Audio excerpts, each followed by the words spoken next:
My daughter said, "Oh, was that today?" when I reminded her it was my birthday. She didn't look up from her phone. My son sent a text the next morning, one word, belated. The cake I bought myself sat untouched on the kitchen counter, same as last year. Same as the 9 before that.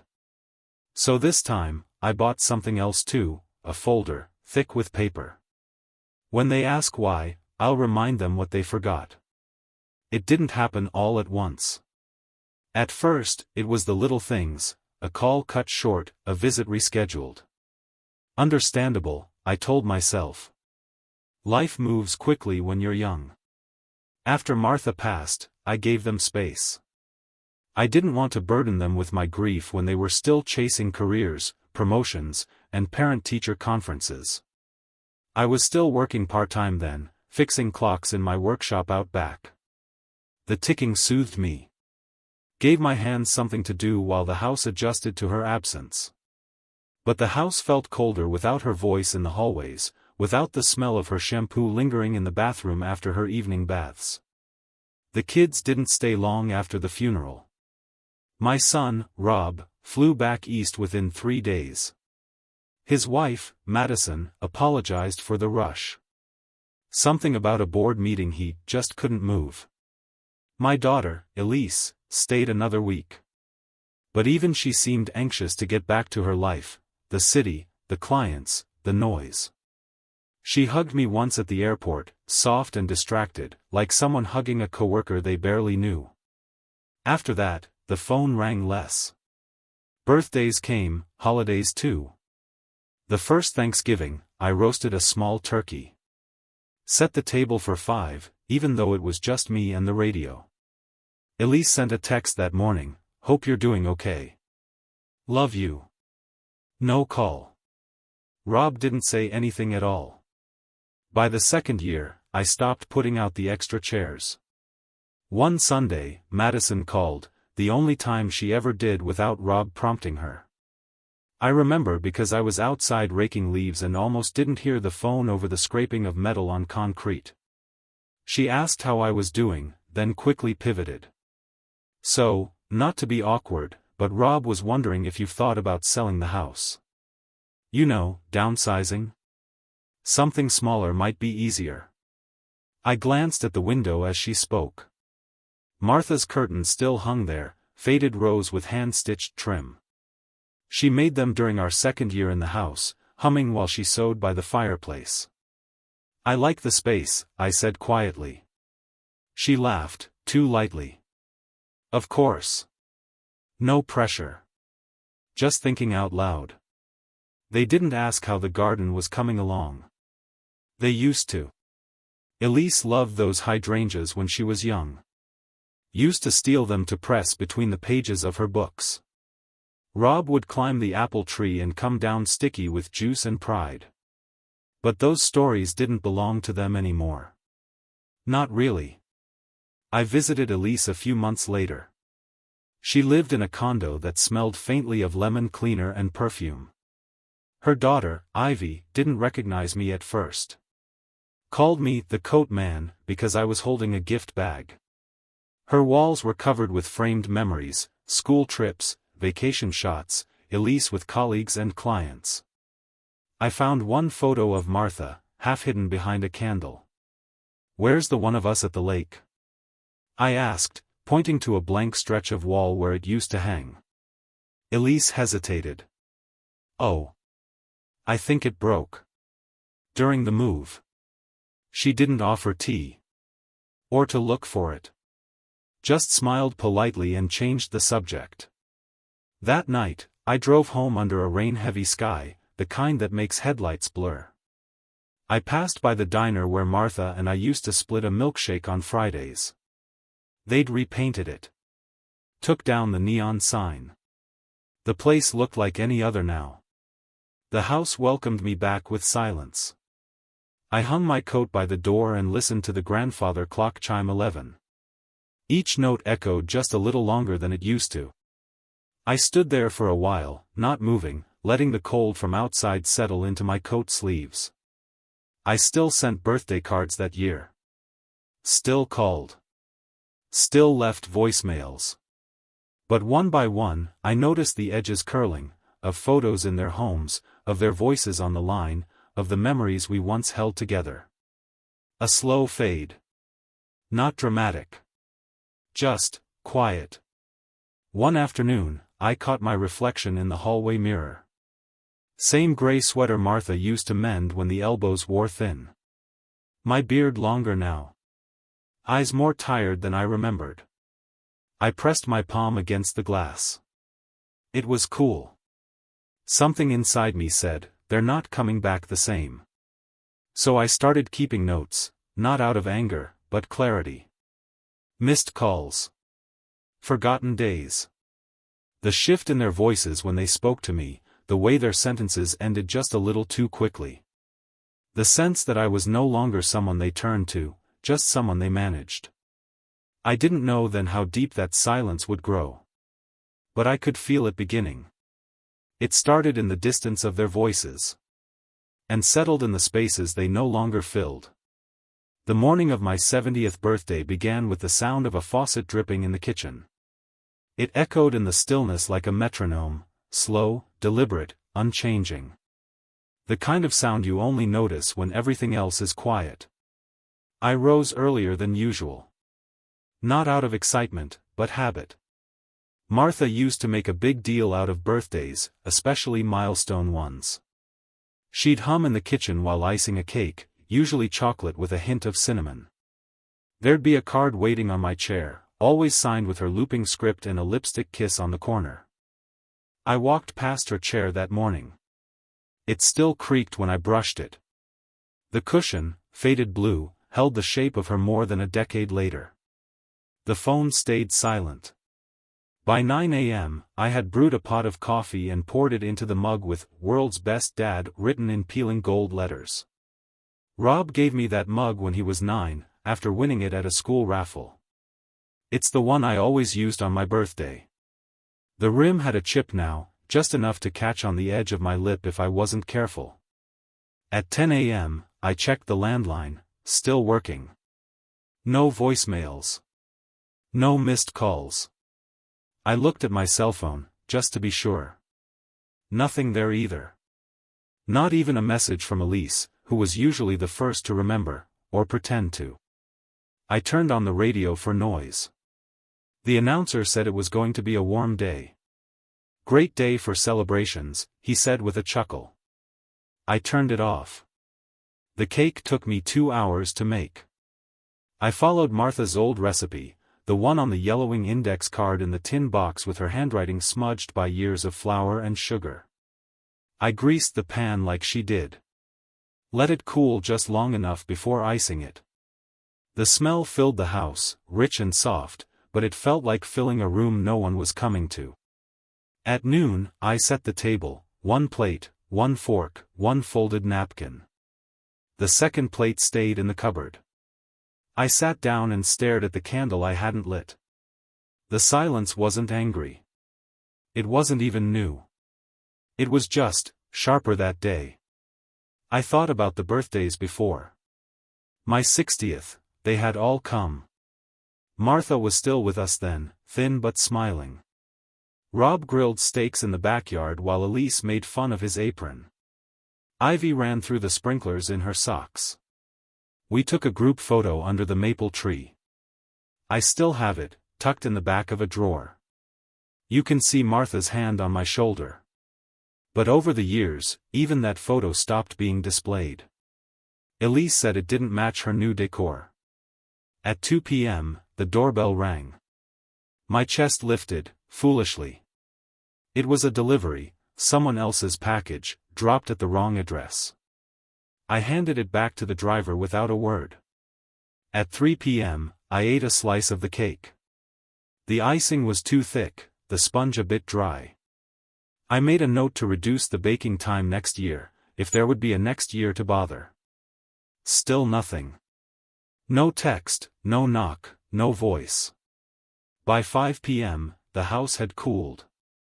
I stepped out onto the porch with a light jacket and watched the wind rustle through the birch trees.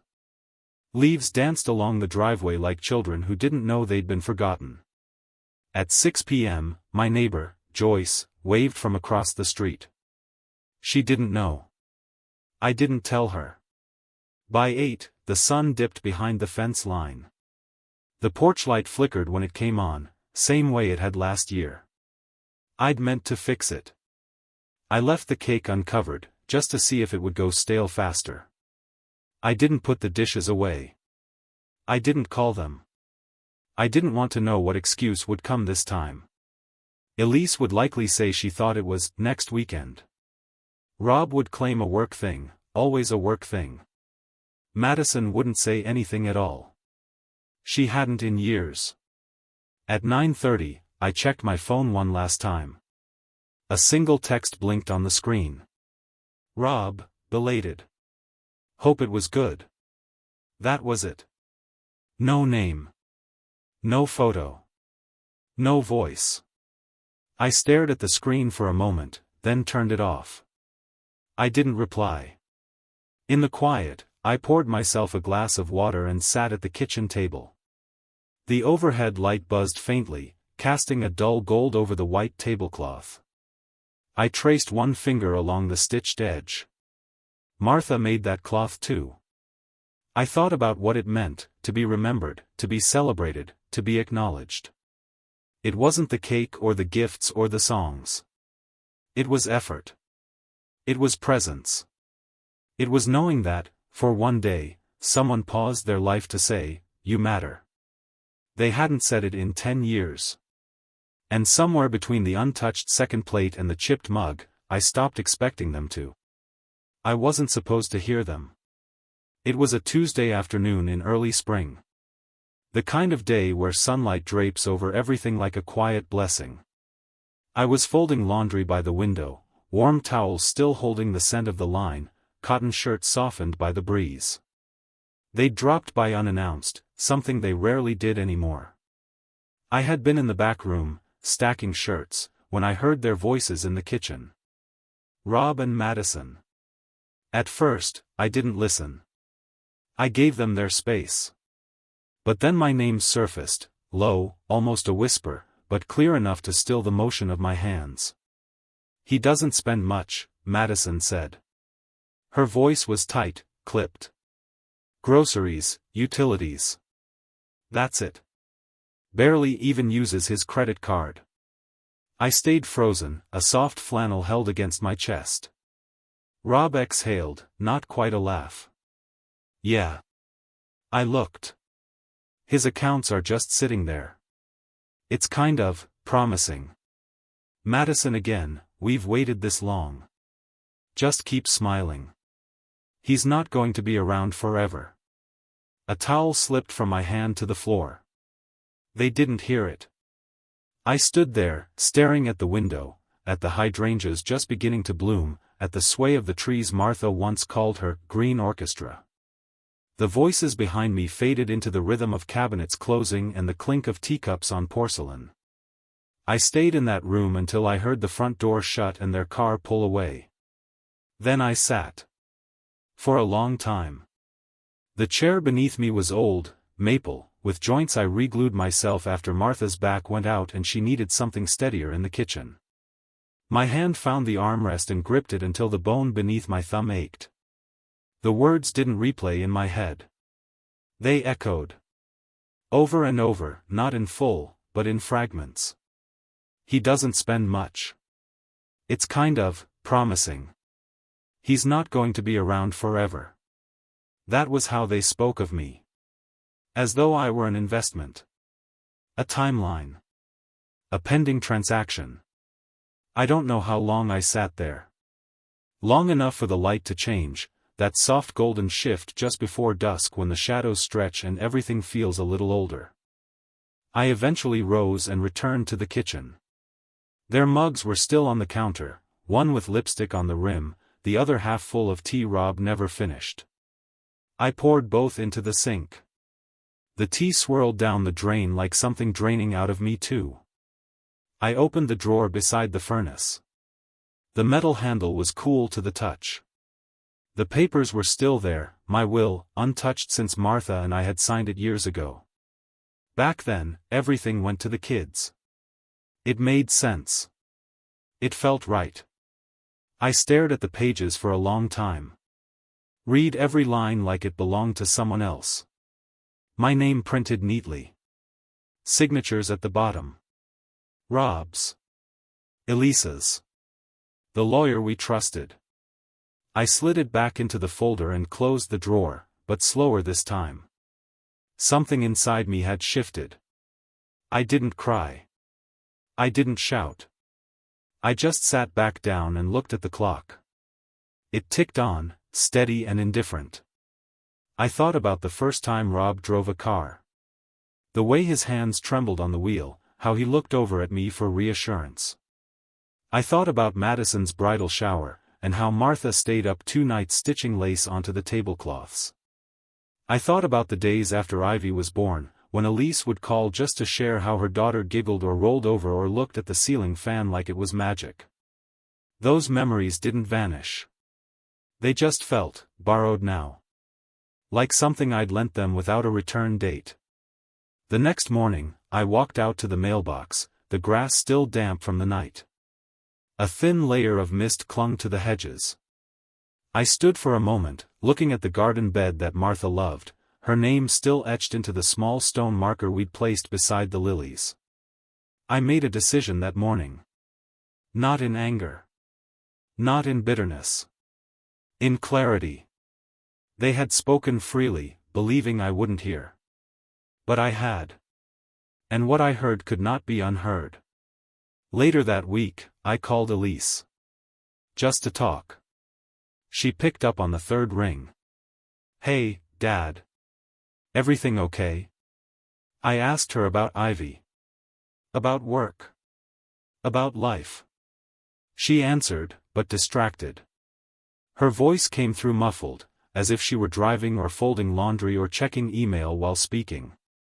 The warmth that used to thread our conversations had thinned into something perfunctory. She didn't ask about me. After we hung up, I sat back in the same maple chair and stared out at the garden again. That night, I didn't sleep well.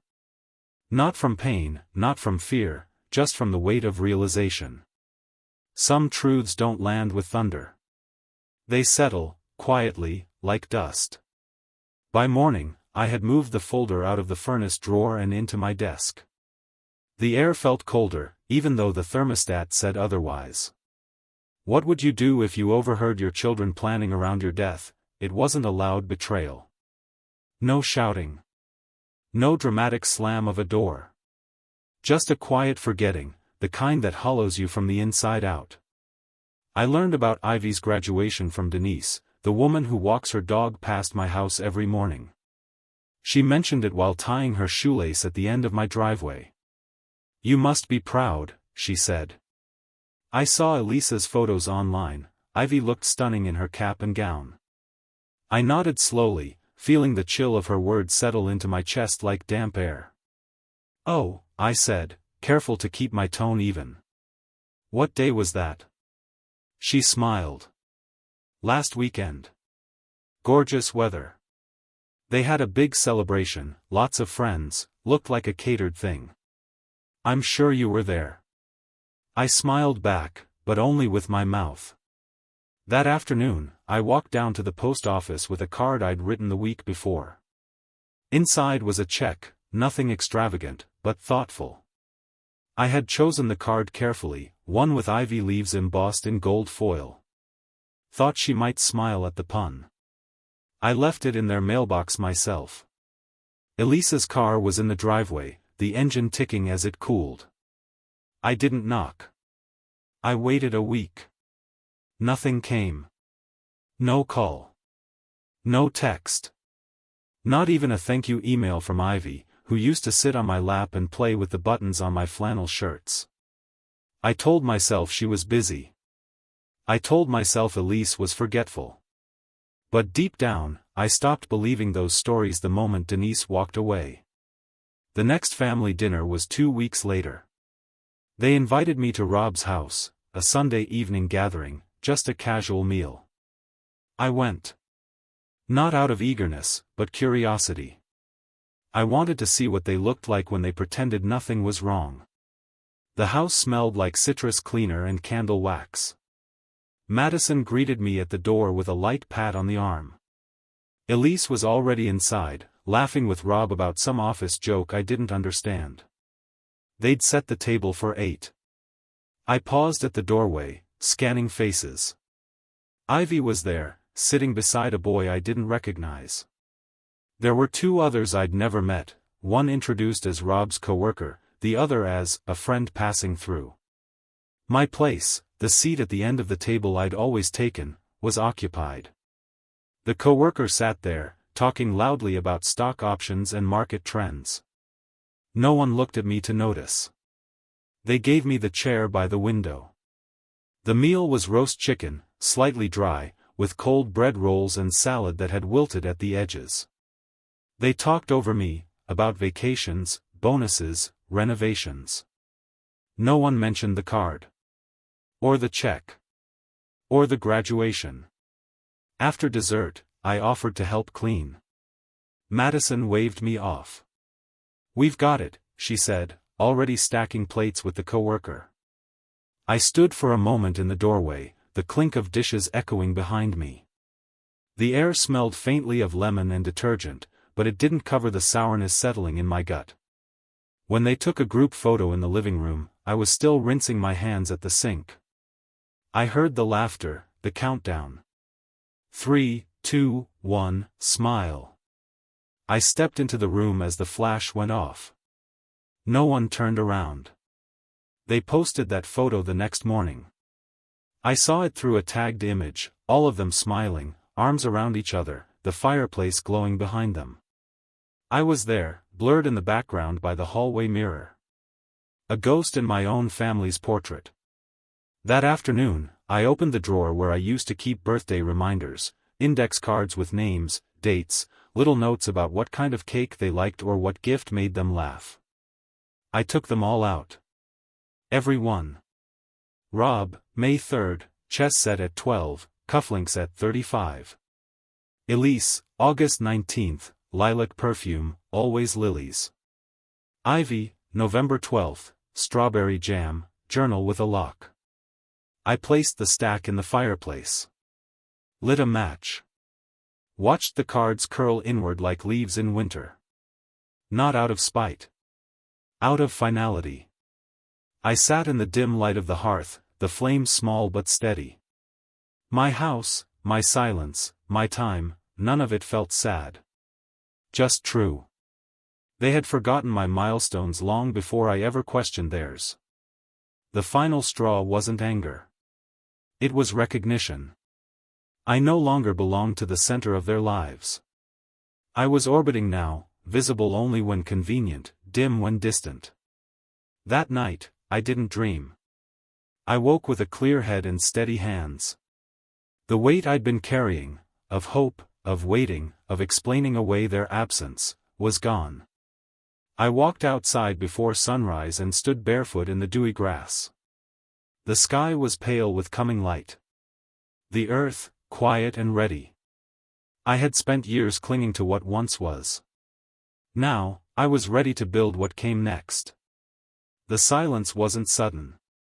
It came the way snow settles overnight, quiet, gradual, soft enough not to notice at first. Until one day, you wake up and the world is covered. After the dinner, after the fire, after the photo where I stood blurred behind the life they built without me, I didn't call. Didn't text. Didn't send cards.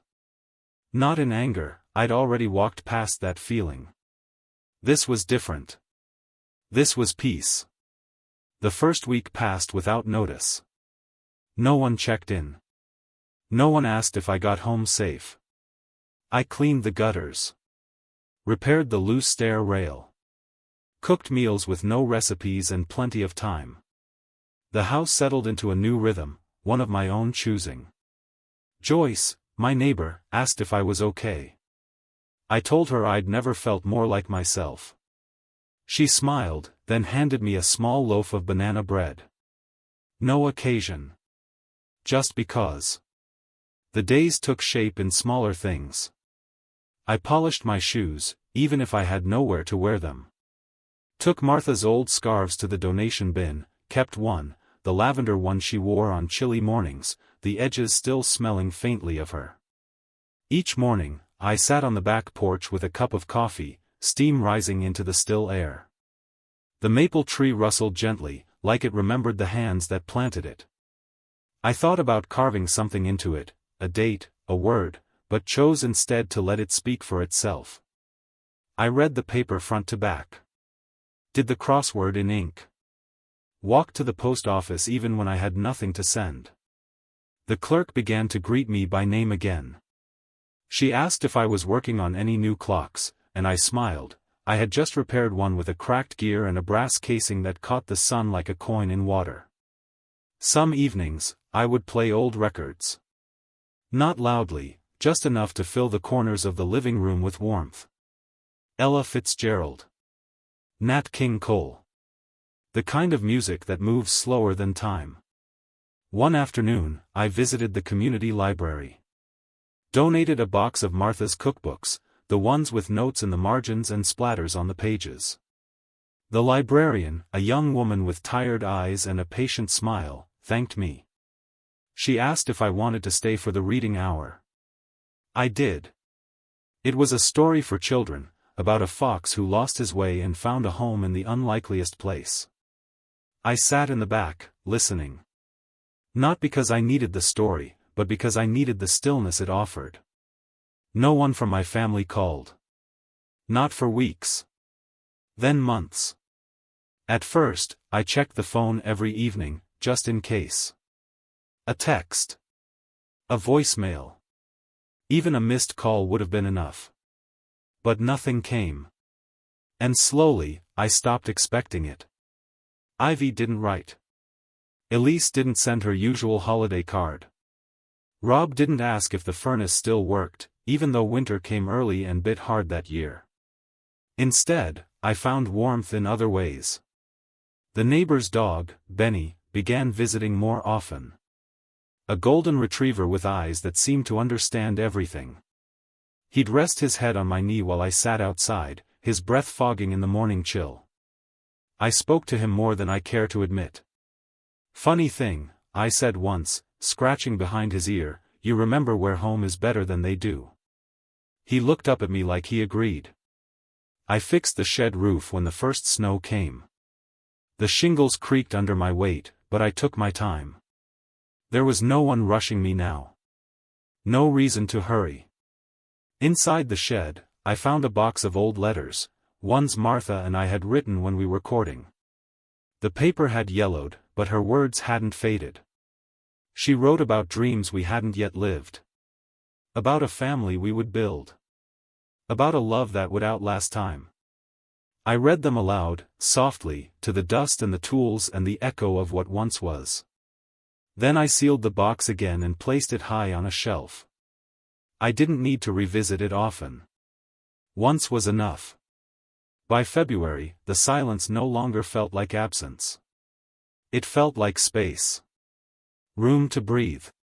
Room to remember that I was more than a title: father, grandpa, provider. I was a man. A husband. A friend. A gardener. A fixer of clocks. A keeper of old music and older stories. I was still here. And maybe, just maybe, that was enough. The snow melted early that year. The ground softened beneath my boots. Birds returned to the branches above the porch. Life continued, with or without birthday calls or holiday invitations. One evening, I stood in the hallway, same place I once overheard the voices that turned the world. This time, the only sound was the ticking of the clock I had fixed last summer. Clean gears. Precise hands. Each second marked the time I'd reclaimed. And I knew then, I hadn't lost a family.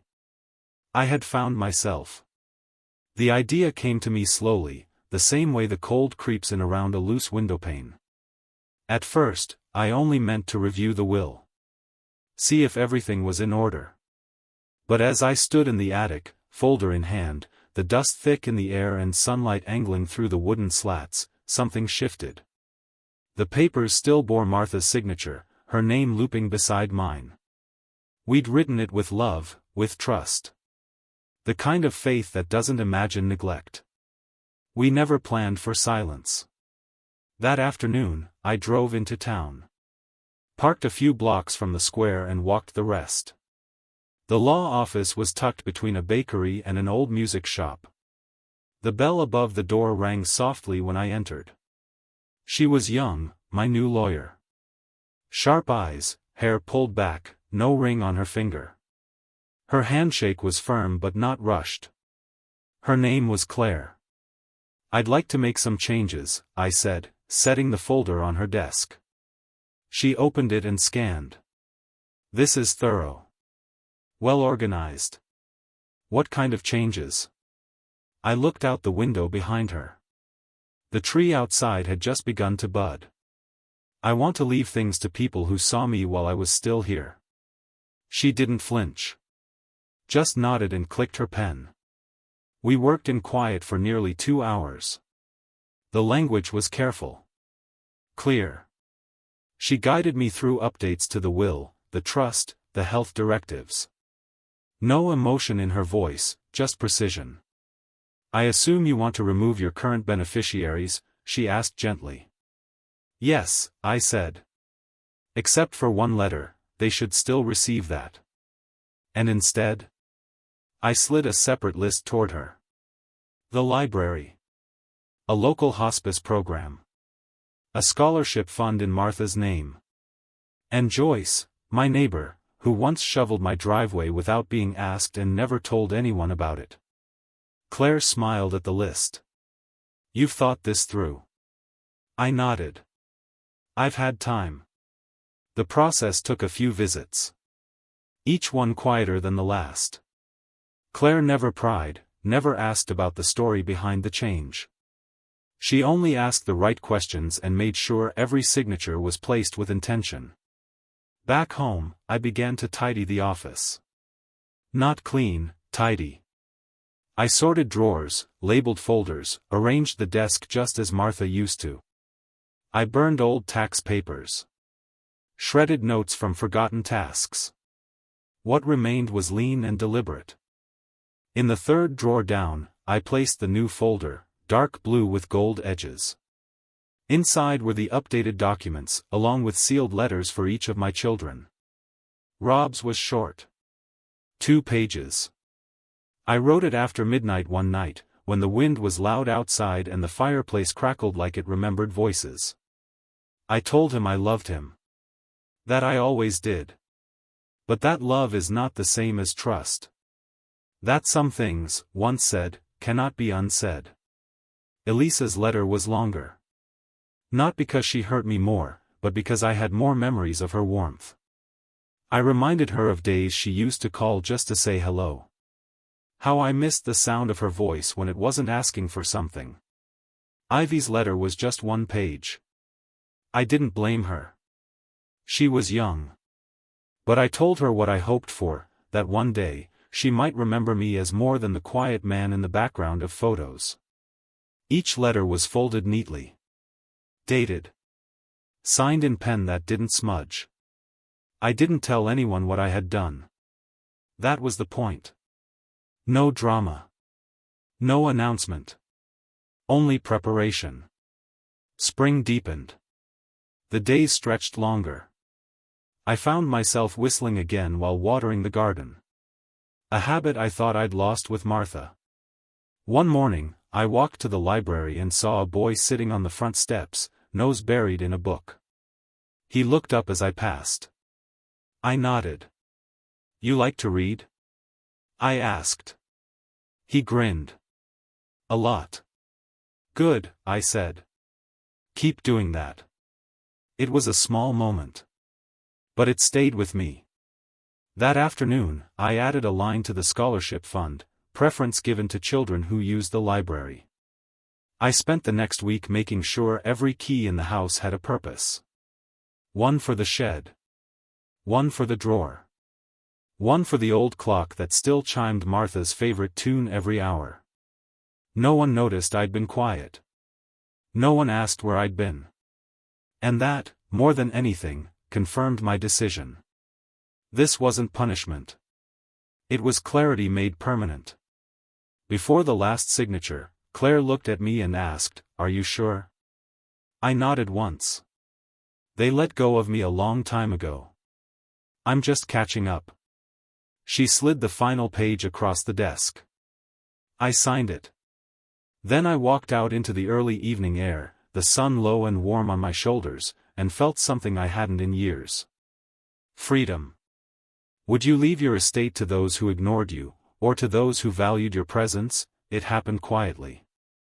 Just the way I wanted. No thunder. No confrontation. Just a signature, a stamp, and a silence deeper than anything they'd ever noticed before. Rob showed up one Sunday morning with a paper bag full of bakery goods and a smile too wide to be real. He hadn't visited in 6 months. "Thought I'd drop by," he said, handing me a croissant. "Madison's at a yoga retreat. Elise sends her love." He walked around the house like a man remembering an old investment. Tapped the walls, complimented the flooring, peeked out back at the garden. "You ever think about selling this place, Dad?" he asked, holding his coffee like a microphone. I didn't answer. I just watched him. He didn't wait for a reply anyway. "The market's wild right now. You'd make a killing. And, well, let's be honest, you don't need all this space." I took a bite of my croissant. It was stale. "Maybe," I said. He smiled, thinking that meant progress. But the folder was already sealed and filed. Claire had mailed the final copies to the county. The estate, the trust, the letters, all done. All witnessed. All legal. Rob stayed for 38 minutes. He didn't ask about the workshop. Didn't ask if I needed anything. When he left, he patted my shoulder like I was an old colleague, not his father. 2 weeks later, Elise called. Her voice was sugar-sweet, almost sticky. "Hi, Daddy," she said, like we'd spoken just yesterday. "I was thinking, Christmas this year, maybe we should all come to you. Make it simple." I could hear Ivy's voice in the background, laughing at something on a screen. There was a time she'd laugh at my stories. Now she couldn't remember the punchlines. "I won't be here," I said calmly. "Oh? Traveling?" "In a way." I let the silence hold. She didn't ask what I meant. Instead, she moved on to real estate. "I've been looking into home values in your area. Rob said you might be ready to downsize. I mean, it's not like you're hosting Thanksgiving dinners anymore, right?" I didn't answer. She kept talking. I listened. But inside, I was elsewhere, back on the porch, watching the hydrangeas bloom, thinking about the boy at the library and the plaque that would hang above the children's section with Martha's name carved in brass. They hadn't noticed the shift yet. Not really. The letter would come later. Delivered by Claire, with a copy of the new documents. It would arrive in a crisp white envelope. No fanfare. Just a new reality. The house, no longer theirs. The accounts, redirected. The legacy, rewired. I spent my days as I pleased. Took longer walks. Started volunteering at the community garden. Taught a boy how to prune roses without losing the bloom. Gave away my old tools one by one, each to hands that needed them more than mine ever would again. One Saturday, I ran into Madison at the grocery store. She was near the wine aisle, comparing labels. "Oh," she said. "Look who's out in the wild." I smiled politely. She hadn't aged much, just colder around the eyes. "We were just talking about you," she added. "Rob says you've been keeping to yourself." "I have."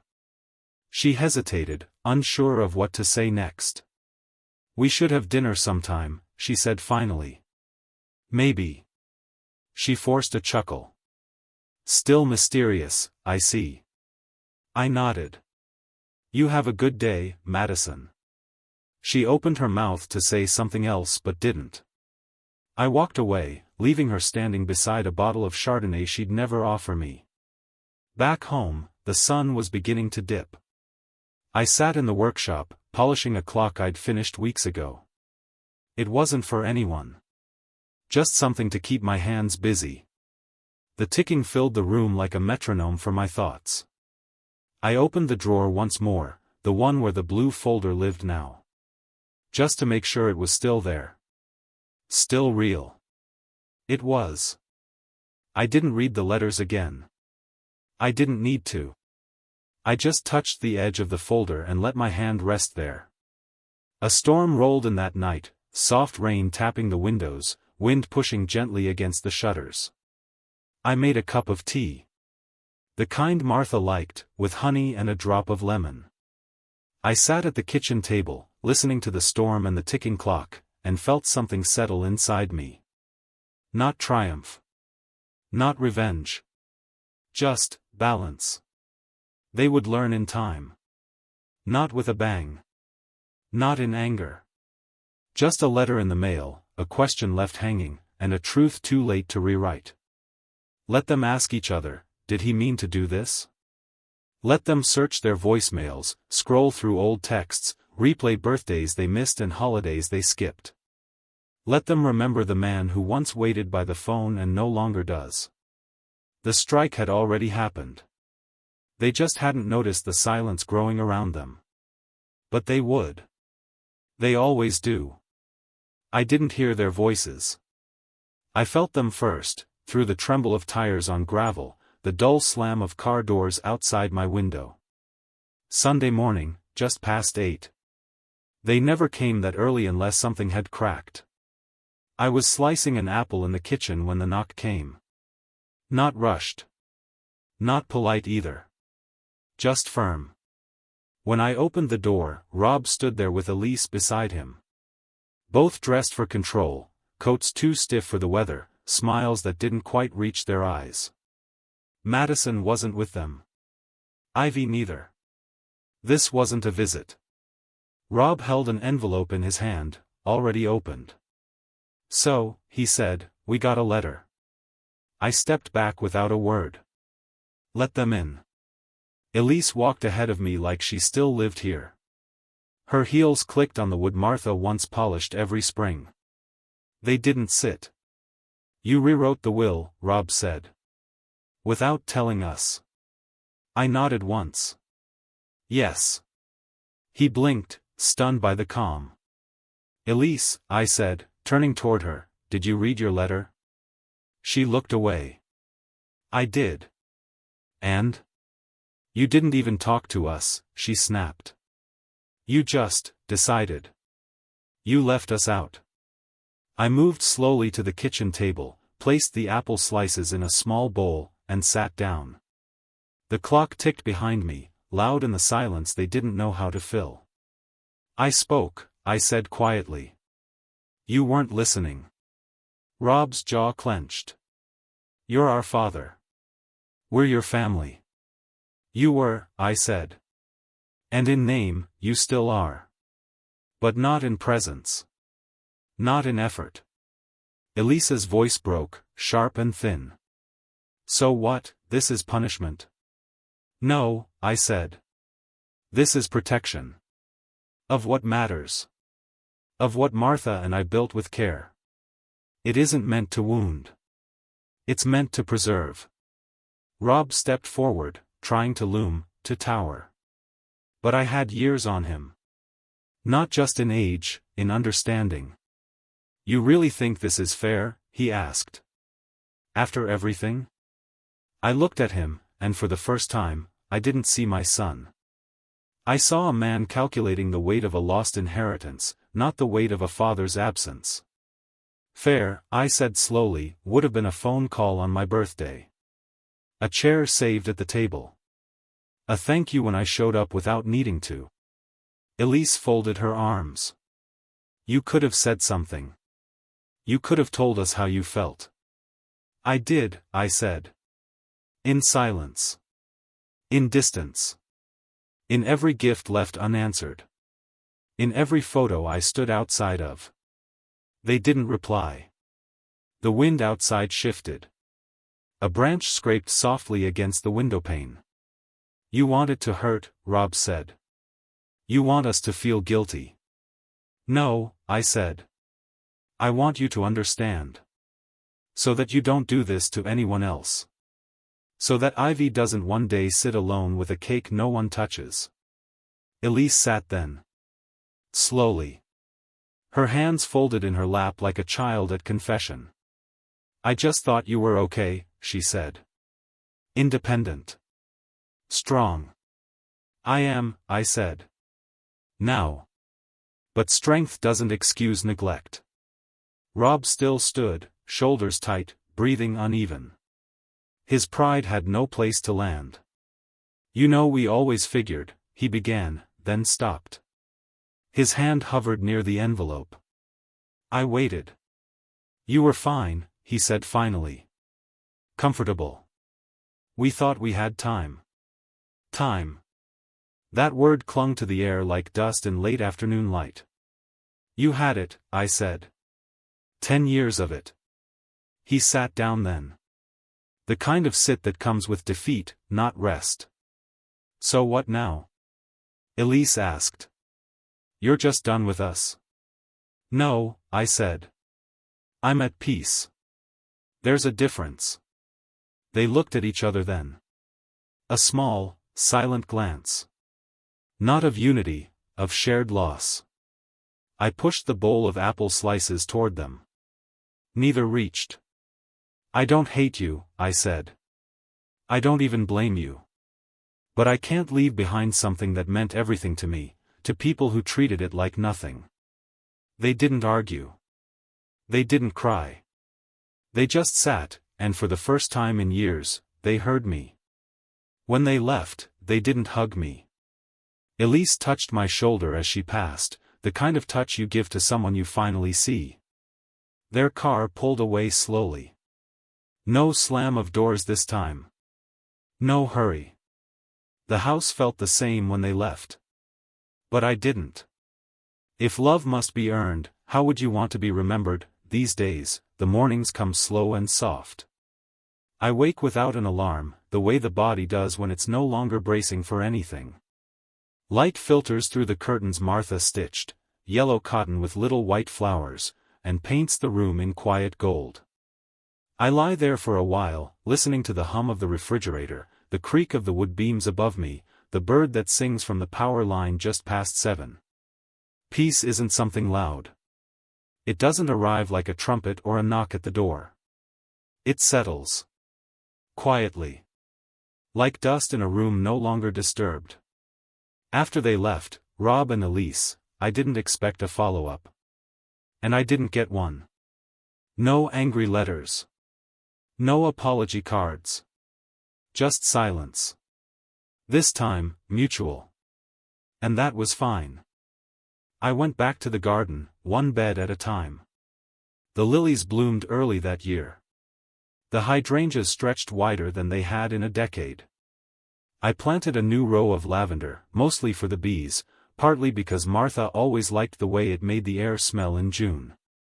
I saw Joyce more often. Sometimes she'd bring Benny along, sometimes just herself, carrying a pie or asking if the lilacs needed pruning. Looks like you've got time on your hands, she said once, half smiling. I do, I replied. And I'm using it better now. I read more, books I'd meant to get to for years. Biographies, gardening manuals, a few novels with quiet endings. The kind that don't tie everything up. The kind that understand how life really works. The library invited me to a dedication ceremony in July. The children's wing had been remodeled, new shelves, brighter colors, and a wooden plaque near the entrance that read, "The Martha Ellery Reading Corner. For those who planted kindness and grew joy." I didn't cry. I just stood there, hands in my pockets, listening to a little girl read aloud from a book about stars. She mispronounced constellation, and her mother corrected her gently. I smiled. Afterward, Claire, my lawyer, found me near the tea table. She poured a cup and offered it without asking. "I thought you'd like to see it," she said.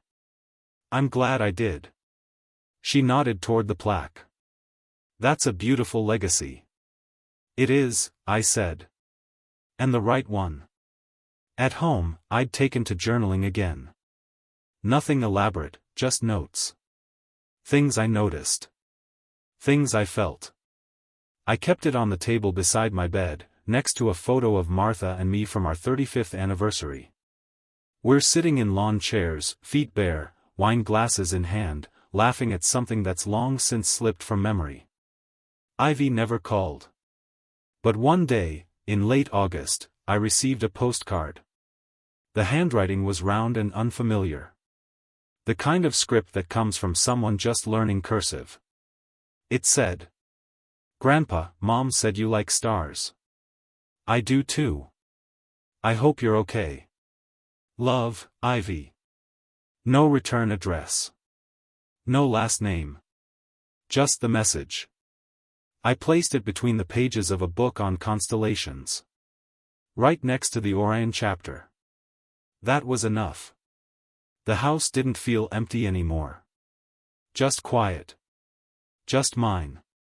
Sometimes I'd hear echoes, Martha's laugh in the kitchen, Elisa's tiny feet on the stairs when she was little, Rob shouting triumphantly after beating me at chess for the first time. But those weren't ghosts. They were echoes of something real.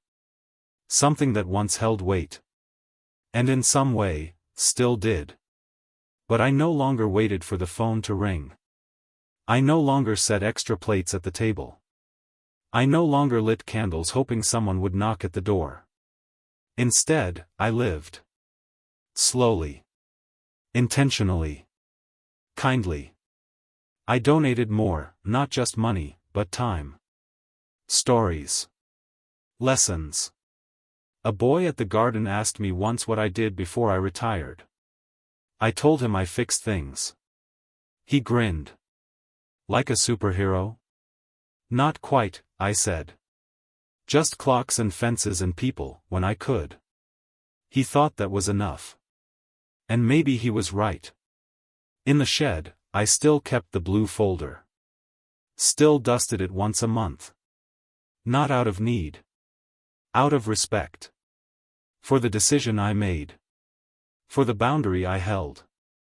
For the peace it brought. Some choices don't need to be revisited. Only remembered. On my last birthday, Joyce surprised me with a cake. Nothing elaborate, vanilla with lemon icing. The kind Martha used to bake in the summer. She lit a candle and hummed a tune I couldn't place. "You made it another year," she said. 75. I looked at the flame. Not bad for someone they once forgot. She smiled, but didn't ask who they were. That was another kindness. I blew out the candle and made a wish. But not for them. For me. To stay steady. To keep choosing peace. To remember what I'm worth even when others don't. And when the wind picked up later that evening, rustling the trees and whispering through the house, I didn't flinch. I just listened. Because I knew, finally, that the quiet wasn't a punishment. It was a reward.